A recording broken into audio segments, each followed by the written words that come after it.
السلام عليكم ورحمة الله وبركاته. ازيكم يا حبايبي؟ عاملين ايه؟ يا رب تكونوا بخير. النهارده طبعا كلنا المولد عدى، فطبعا كله عنده من ده، وده ما بيتاكلش اصلا. هنعمل ايه؟ هنعمل بيه اختراع النهارده. كل الملبن ده، بصوا، حتى الملبن اللي هو عليه بندق او لوز او عين جمل، اي حاجه من دي هنعمله بيه احلى اختراع. تعالوا معايا اقول لكم هنعمل ايه. اولا كده نصلي على سيدنا محمد. هنا هبتدي ان انا اقطعه بقى، بصي، وبلفه كده دواير علشان ما ايه، علشان يبقى مظبوط معايا في العجينة.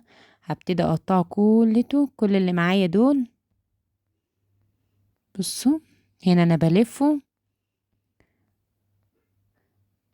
بصوا، انت كده كده كنت هترميه اصلا، فليه ترميه؟ استفادي بيه احسن، وحاجة والاولاد يفرحوا بيها وتغيير معاك، وترجعي بقى اجواء ايه العيد والكعك وكده.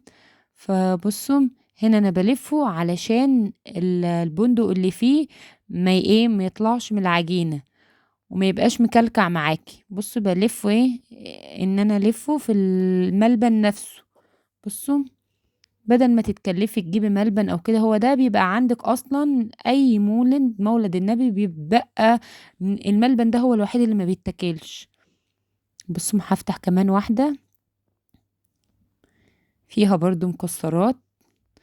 هنا هعمل بالبندق وباللوز، وهيبقى فيه ملبن سادة هعمله برضو. بصوا، هتشوف الكيلو الدقيق، انا هعمله على كيلو دقيق. شوف الكيلو دقيق هيعمل لك كام واحده. بس نص ساعه بالظبط، يعني تغيير لك وللاولاد. نص ساعه بالظبط، ومش هياخد منك اي وقت، لا وقت ولا مجهود. بصوا، هنا انا بقطعه وبلفه على ايدي كده.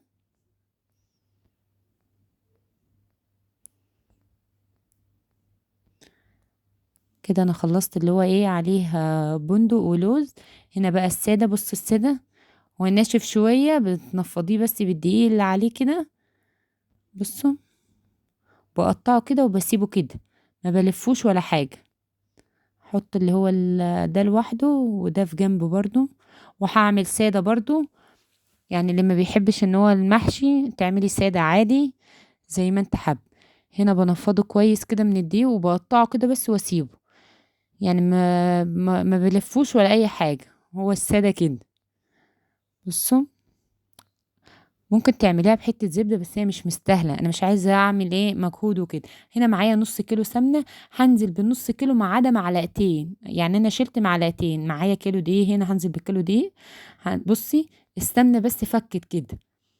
هنا معلقتين سمسم، هفضل اقلب فيهم بقى خالص لحد ما الدقيق يختفي خالص. بصوا، هنا كعك يعني ايدك، يعني ايه، تفركيه بايدك كده علشان كله يشرب الدقيق، كله يشرب السمنة. بصوا، يعني كله ايه، ما يبقاش دي، يعني دي ما يبقاش باين اصلا. بصوا هنا، طبعا انا مش قادحه السمنه، انا بس مدفياها يعني فكت. اصلا انا مش عامله كميات، لو انت عامله كميات ممكن ان انت تخلي السمنه تسخن خالص. اما انا هنا ده كيلو دقيق. على فكره يا حبايبي، انا مش شاريه دقيق جاهز، انا عندي اصلا دقيق، ده دقيق غله. هنا هنزل بنص معلقه بيكنج باودر، رشه ملح. بصهم، هنا هنزل بأربع معالق سكر بودرة، يعني الكيلو 4 معالق، لو نص كيلو معلقتين. هنا كان عندي حتة خميرة وحط عليها شوية مية دافية، ومعلقتين سكر من البرطمان عادي. هنا بقى هنزل باللبن.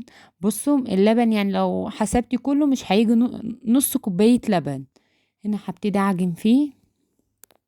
بصوا، عجيني على قد ما تقدري يبقى معاكي كويس.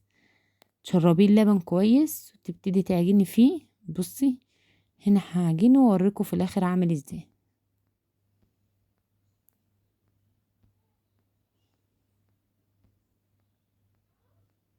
بصوا، بصوا العجينه عامله ازاي. احط عليها بقى اي كيس من عندك، وابتدي بقى ايه، يعني ايه، احط بقى على قد المقدار كده، على قد حجم الملبن. هبتدي بقى اقطعه كده، واحشيه الملبن واسيبه. بصي، ببططه حاجه بسيطه خالص، علشان يعني كده كده انا ايه، هزينه كده بتاعه الكحك. فتبقى شكل بس معاكي. بصوا هنا محمد ابني واقف جنبي والا لازم يعمل، هو اصلا فرحان يعني. بصوا ده كمان شويه هيقول لي ايه، هيعد كام واحده، هيعد كام واحده علشان يعني انت ايه، يشوف انا عامله كام واحده. ولازم بصوا هو واقف جنبي اصلا يعد. بصوا هنا على فكره هو بيحب يطلع معايا اصلا، يحب يبين نفسه كده شويه، فهو اصلا لوحده دماغ.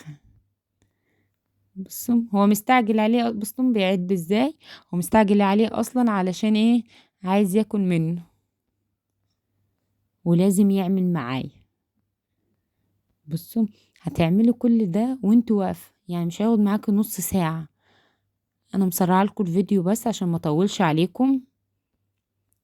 بصوا شوف الكيلو الدقيق مع كام يعني ملبن، يعني 2 3 متبقى اصلا منك. وعلى فكرة والله ده دقيق غلة اصلا بعمل بيه. يعني انت لو بصيتي، لو انت عندك الدقيق في البيت والملبن في البيت هيكلفك ايه، نص كيلو سمنة، نص كوباية لبن، مش هيكلفك حاجة. بصي تغيير. وانت كده كده كنت هترمي الملبن، لا استفادي بيه.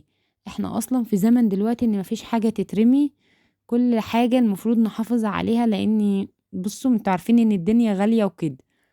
بصوا تغيير. اي حد دخل عندك دلوقتي فجأة كده ايه، هتقدميه حاجة متاحة عندك. بصوا هنا، بصوا انا بعمل بس بالبتاعة دي تشكيلة بس وخلاص. بصوا مخدش معايا اي وقت. هعمل الصاج التاني.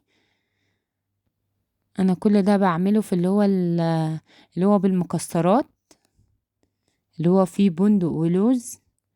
بصوا تاخدش معاكي اي حاجة، تسويها كده بايدك وتحطيها بس، يعني ما تبططهاش قوي. بصوا هخلص كل الكمية واوريكم في الاخر انا عملت قد ايه.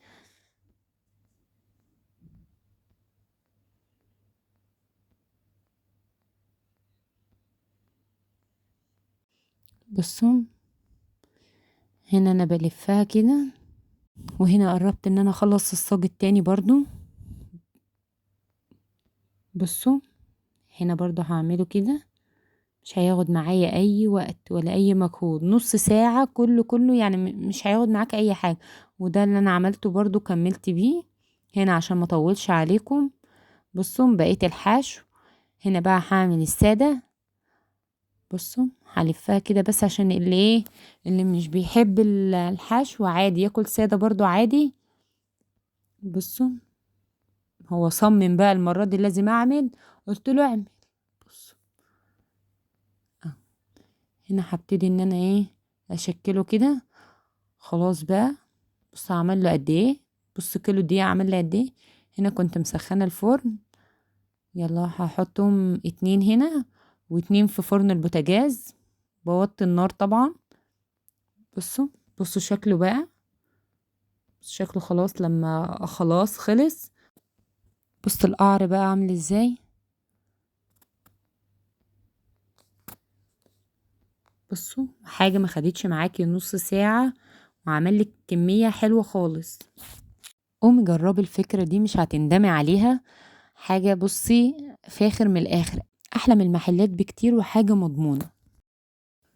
وهنا بقى خلصت الكيلو دقيق اللي معايا والملبن، ومخسرش معايا ملبن وهترميه اصلا. ليه ترميه، تعملي منه كميه قد ايه. بص اعرف الحكايه عامله ازاي، يعني ايه بكيلو دقيق ونص كوبايه لبن، والملبن اصلا انت كده كده مش هتستعمليه او عيالك مش بيحبوه.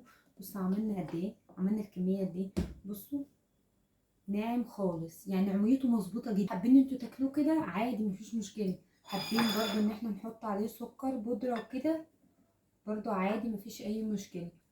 بصوا ترش عليه سكر كده وترجعي بقى اجواء ايه العيد بقى اللي انت نفسك اصلا تيجي بسرعه، فانت بترجعي اجواء العيد.